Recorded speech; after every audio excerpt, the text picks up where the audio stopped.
Hi, it's Brett Krager here from Successifying.co.nz, and I'm here today to talk to you about your AdWords campaign. So at the moment Google's doing a big sweep throughout the country and trying to get a lot of people started up in AdWords and basically putting their toe in the water for pay-per-click advertising. Essentially what's happening is Google's getting in touch with you. They've sent you a letter, maybe a postcard, saying, hey, we want to help you get started. We're going to give you some free advertising, and we're also going to get you set up and get your campaign running. So we'll pick your keywords, set your budgets, all that sort of thing. Go and do all that for you and get the campaign started, which all sounds really great. Question might be, is it too good to be true? Well, no, not really. I mean, they are doing some good stuff. They've actually got you started. They get you over the hurdle of getting a campaign sort of up and running. And you're in the game, and you're probably getting clicks, and you're probably, hopefully, making some profit out of it. But there is some important stuff when you're setting up a Google AdWords campaign. There's some important stuff that if you get it right from the start, then you maximize your chances of success, and you maximize your ability to improve the amount of profit you can make from your pay-per-click ads. And I'm just going to touch on a few things here. So I'm going to touch on keyword selection, and keywords are the searches that your ads show up for. So if someone's just types in a search term into Google, your ad might show up on the right hand side or at the top, and you can get a fair bit of control over when your ads will show up. And so just have a look at that, at what sort of things are going on with the keyword selection. Also look at split testing side of things. So split testing is where you trying out different ads and trying out different words and trying out different landing pages and making sure that you're optimizing all of that so that you get the best result. And a part of that is to do with your landing page, where people end up after they click your ad. So they type in their search term, your ad pops up, they click on your ad, where do they go? And a lot of the things I've seen in campaigns I've looked at, people are being sent to the home page, which isn't necessarily the best place to end up. And there's also a factor in here called quality score. I'm not going to go into great detail on quality score, but essentially it's about relevance. And if you have a low quality score, you end up paying more for your ads. So we're going to have a look at all that in a little bit more detail. So keyword selection, when you're looking at keywords for AdWords campaigns, the keyword is remember the search term. When someone types something into Google, that's called the keyword. And there's several ways of matching up with keywords, and probably the four most important ones to understand are broad, modified, phrase, and exact matching. There's also other types of matching which just help you refine things even further, embedded and negative, but I'm not going to get too much into that, because the key thing here is the difference between broad and phrase and exact. So if someone types in tennis shoes, a broad search will match anything with tennis shoes in it. So, but they don't have to be together. It could be the words can be apart. And the thing with broad is it can also be matching sort of synonyms or closely related words. So just if someone types in tennis shoes and you've got an AdWords ad running that's using a broad match for tennis shoes, so they might have typed in tennis shoes and your ad will show up. They might type buy tennis shoes and your ad will show up. Great, that's perfect. They might type in running shoes and your ad for tennis shoes will show up. Or they might type tennis shoelaces, and again your ad for tennis shoes is showing up. And they might type in best shoes for tennis, and your tennis shoes ad will show up, which is, that's okay. Better than tennis shoelaces. So broad modified, you have to have the words tennis and shoes in the term, but they don't have to be together. So tennis shoes will still show up. Of that list of four above, tennis shoes will show up, buy tennis shoes will show up, best shoes for tennis will show up, but running shoes won't, because a broad modified for tennis and shoes, running doesn't match that. You get even tighter on the search terms, and you can have phrase match, and that's where the words in the search term have to show up in exactly that order in the search term. So if someone typed in tennis shoes, of course they're going to match your phrase tennis shoes. they'll also match buy tennis shoes,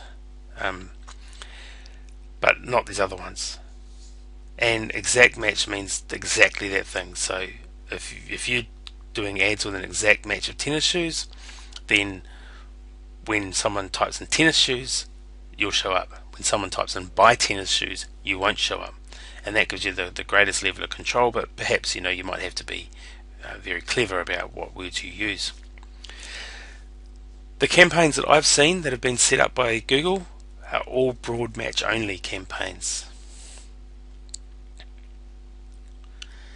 And using broad match only is more than likely going to cost you money.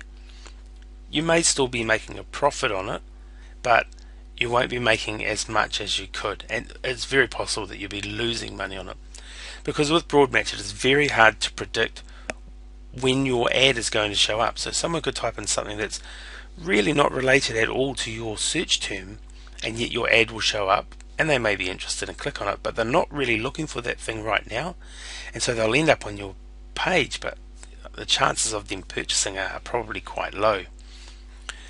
Using broad match makes it a lot more difficult to track what's going on, and tracking is really important if you want to be able to optimize this stuff over the long term. And I've already mentioned how it's hard to convert someone who's typed in a sort of related phrase and then ended up on your tennis shoes page. When they weren't really looking for tennis shoes, it's going to be hard to convert them. And you can also pay for completely irrelevant searches. So someone might type in running shoes and your tennis shoes ad shows up, and they sort of have a look and they go, oh no, that's what I want, I need good running shoes, I don't need tennis shoes, and they click away.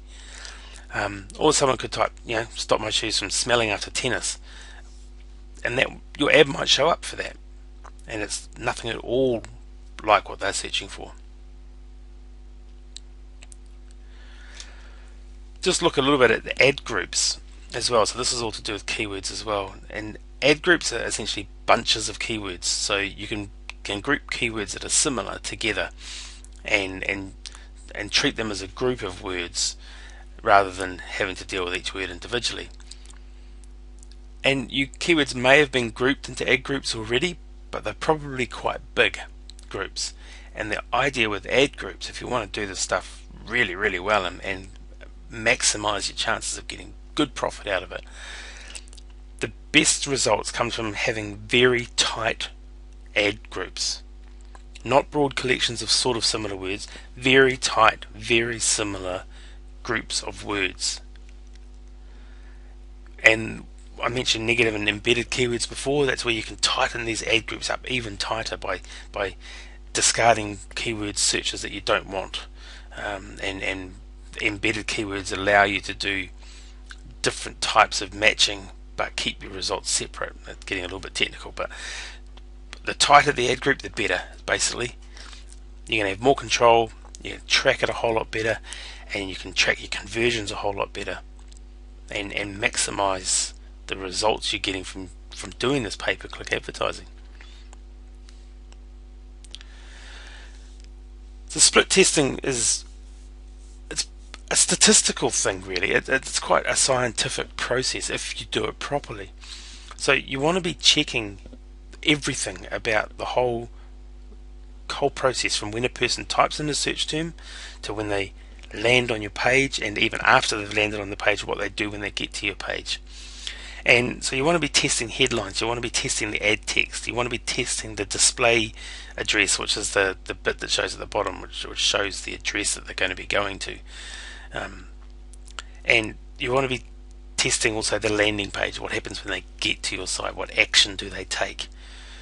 And by doing this properly and taking a scientific, statistical approach to it, you can really, really, really tighten up on how you spend your money on AdWords and make sure that the outcome is the best possible profit. It's a long-term process, but over the long term you can double, triple your profit from your AdWords just by testing and really honing in on what is happening with your campaign.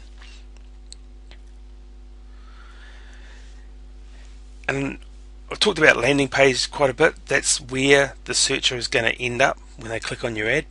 So when someone types in a search term, they really have something particular in mind when they're searching, and so you're typing in buy tennis shoes, you're wanting to buy tennis shoes, and then if an ad for buy tennis shoes shows up, you click on it and oh wow, great, buy tennis shoes, everyone's happy. If they type in running shoes and an ad shows up for buy tennis shoes and they click through and they end up on a site and this is irrelevant, they're going to click back. And what I've seen in these Google setup campaigns is that a lot of the time people are being sent to the home page of a site. So you might have a wonderful shoe site and someone types in tennis shoes and you just send them to the front page of your shoe site and not to the tennis shoes part of your site. Sending people to the home page is normally pretty much going to be a waste of time. People have typed in something, they land on the site, they're on a home page, and now they've got to search again. They've already searched once and they're going to search again. They shouldn't have to do that. And so they go, too hard, click away from the site, but you still pay for that click. So what you should be doing is sending people who type in a search term to the page that most closely matches the search term they put in. And you can only do that if you're controlling when your ad shows up and if you're controlling where they go to when they click on it. And if you're sending everyone to the home page, you are wasting money. There's also a thing called quality score, and I'm not going to go into the details of that, but essentially a big part of it is the relevance of your AdWords ad to the landing page. And if you have a mismatch there, it's not very relevant. You will end up with a low quality score, and a low quality score will essentially lead to you paying for a higher price for your advertising.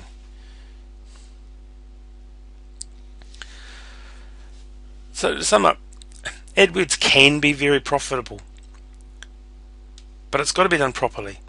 So it's not a case of just setting it up, whacking a bunch of keywords in and letting it go. That might make you profit, don't get me wrong, that might make you money, but it's not going to make you the most money. It's probably going to cost you too much, and you're probably not going to be getting enough out of the end of it.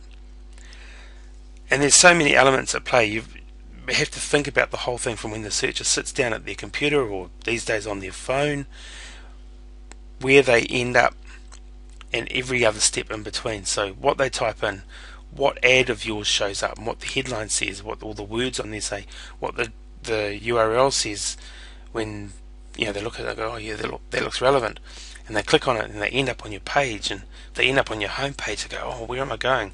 Or if they end up on a landing page that's specific to what they've searched for, they go, oh wow, cool, I'm in the right place, and they carry on uninterrupted. And through a long process of testing and tweaking, doing the split testing, tracking everything, tracking all the conversion rates and everything like that, over the long term you can turn profits into big profits. So take a look at your AdWords campaign that's been set up for you and ask yourself these 3 questions. Will give you a good feel for whether you need to do some work on your AdWords campaign or not. Are you using broad match search? Ideally, at the beginning of a campaign, when you're just getting started, you should be using phrase match or exact match if you can. Exact match search, so that you know exactly what is going on.